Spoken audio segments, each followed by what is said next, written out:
Oui, et qui nous fait en sorte qu'on traite l'information à une vitesse, je veux dire, c'est quand même incroyable. On traite 12 000 sujets à la fois comme ça. Les répercussions sur le cerveau, je pense qu'une minute de pleine T'es pas conscience, passionné ça marche. du tout de psychologie, hein? C'est pour ça qu'on justement on voulait faire une chronique psychologie avec toi. Et on a invité une experte, c'est la neuropsychologue Éliane Chevrier. Bonjour, comment ça va? Salut, bonjour. Lauriane, on parlait justement de yoga avec Florence, que sa fille en fait. Et nous, avec toi, on avait le goût d'aborder le côté psychologique de l'enfance. Par rapport au sport, est-ce que c'est bon de pousser son enfant dans une discipline? Mais c'est sûr qu'il faut voir, est-ce que c'est le désir puis le besoin du parent ou de l'enfant? Je veux dire, Florence parlait de mindfulness, la pleine conscience. Même en tant que parent, il faut dire, bon, mais qu'est-ce qu'il a vraiment envie? Mais oui, c'est bon de l'exposer à différentes choses, à différentes activités et de voir son intérêt. En même temps, c'est pas obligatoire. Il y a des enfants qui se développent très bien sans passion. On n'est pas tous des passionnés, puis on n'a pas tous découvert une passion. Mais il faut les exposer, les enfants. Puis si on a le choix. Tout à fait. Puis je pense que là, tu as vraiment un bon point, c'est de dire, s'il y a quelque chose qu'il aime, on va l'encourager, on va poursuivre, on va l'accompagner là-dedans, on va pas le laisser seul. Mais à un moment donné, même s'il y a une passion, une activité, un sport, la musique ou autre chose qu'il aime beaucoup, on va peut-être continuer à lui présenter autre chose pour pas qu'il se rigidifie, puis qu'il vienne avoir juste ça. Ou être fermé à d'autres expériences. Puis la compétition, c'est bon, c'est le dépassement de soi, de l'anxiété, il en faut un peu d'envie justement pour avancer. Mais en même temps, s'il y en a trop, ben là, ça peut bloquer. Puis ça peut bloquer l'enfant là-dedans. Puis des fois, il va pas nous le dire s'il sent que le parent est très heureux, puis il est content, puis il est fier. C'est sûr. Ben oui. Alors là, Qu'on si porte attention tout à ce à qu'il fait, fait. tout à fait. Puis il veut peut-être pas nous le décevoir. Si lui, l'enfant, est plus heureux là-dedans ou il est plus content, est-ce qu'il va oser le dire à son parent si son parent, il se sent pas à l'écoute, il veut peut-être pas le décevoir à un moment donné. Puis c'est normal aussi de changer. Je veux Tout à dire, fait. nous, Ben en tant oui. qu'adultes, Ben oui, on on a change. des tripes. Oui, on absolument. change. Les enfants aussi, la je même pense. Ah oui. Ouais. Est-ce que vous avez remarqué, par exemple, parce que avec ma fille, justement, elle a fait un peu de gym. Maintenant, c'est ballet et violon, surtout. Oui. Et moi, ce que je remarque qui est intéressant, c'est les liens qu'elle fait entre ces différentes activités parascolaires, justement. Comment tout le yoga qu'elle avait fait avec moi, elle l'applique dans ses cours de ballet, comment sa concentration en violon va l'aider pour sa...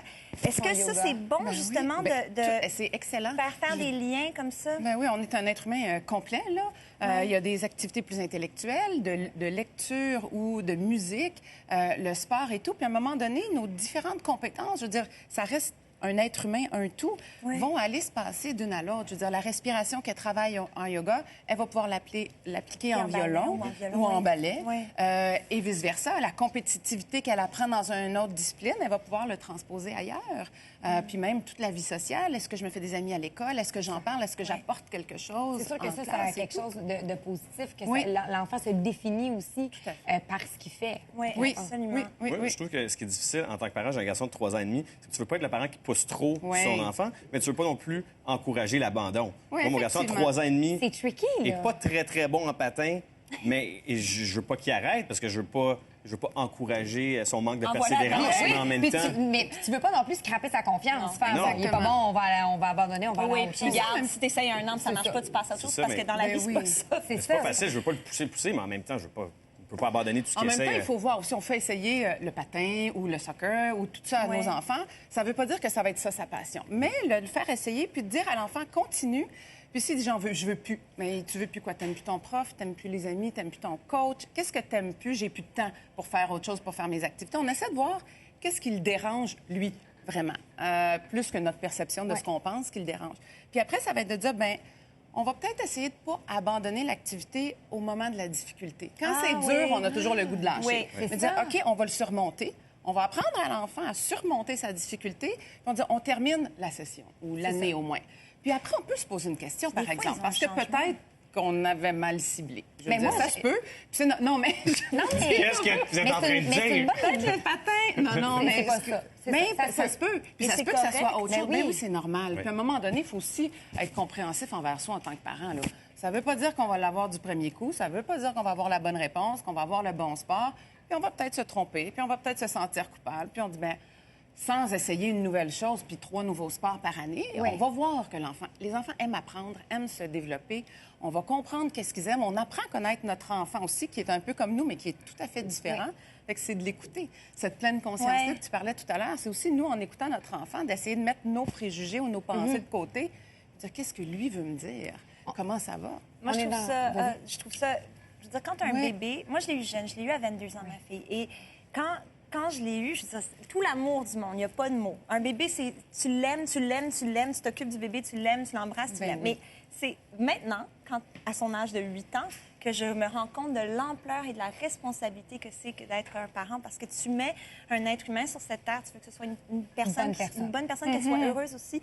Et ils viennent pas avec un manuel d'instruction. Oui, il y a le manuel de l'hôpital, ils donnent un manuel, là, tu l'as eu, toi, le fameux livre que tu lis à 2 h du matin parce que là, tu comprends pas pourquoi elle pleure, tu sais. Mais à part ça, il y en a pas. Et je trouve ça fascinant qu'il y ait eu des grands psychologues. Justement, moi, j'ai beaucoup aimé l'approche de Erikson là-dessus, qui ont essayé de vraiment faire des théories de l'enfance, puis tout ça. Mais est-ce qu'il y a un modèle? Est-ce qu'il y a un standard? Ou est-ce que c'est vraiment, en tant que clinicienne, là, du cas par cas? C'est sûr qu'il y a des standards. Je veux dire, si à un moment donné, on voit que l'enfant, ça va pas à l'école, ça va pas avec ses amis, on dit, bon, il y a quelque chose au niveau de l'anxiété, il y en a trop, il y a quelque chose qui se passe qui va pas bien. Mais généralement, c'est de dire, c'est plus du cas par cas, effectivement, ou de comprendre notre enfant, dans quoi il est bon, dans quoi il se sent bien, et de l'accompagner là-dedans. En le voyant aller, on va se rendre compte de qu'est-ce qui va bien puis de qu'est-ce qu'il aime ou non. Et ça va être de le pousser, de lui présenter autre chose, un petit peu comme on disait. Ça. Puis on veut les protéger, mais on veut pas non plus les mettre dans une bulle parce que la vie, c'est pas ça. La vie, c'est une jungle. La vie, c'est d'apprendre à passer par-dessus nos difficultés, un peu comme on disait tout à l'heure. Tout n'est pas facile. Je veux dire, il n'y a rien loin de là. En même temps, c'est de dire, bon, est-ce qu'il est obligé de toujours se rentrer dans le mur à 4, 5 ou 6 ans? Peut-être une fois de temps en temps. Oui, ça fait du bien. Puis même plus tard, je veux dire, on parle des jeunes enfants, mais à l'adolescence aussi, c'est de dire à quel moment je lâche, à quel moment j'accompagne. Ils ont 13, 14, 15 ans. On n'en parle pas tout de suite de l'adolescence, s'il vous plaît. Oui, ça, c'est mon... C'est un autre défi. De bien les armer, de bien les armer, de les accompagner. Puis je le répète, mais je pense que c'est là qu'on va voir comment ils évoluent là-dedans. Bien, merci. C'est un beau C'est vraiment fascinant. On prend une petite pause d'aménage à 3, on revient dans un instant. Moi, j'étais comme... Je suis pendue.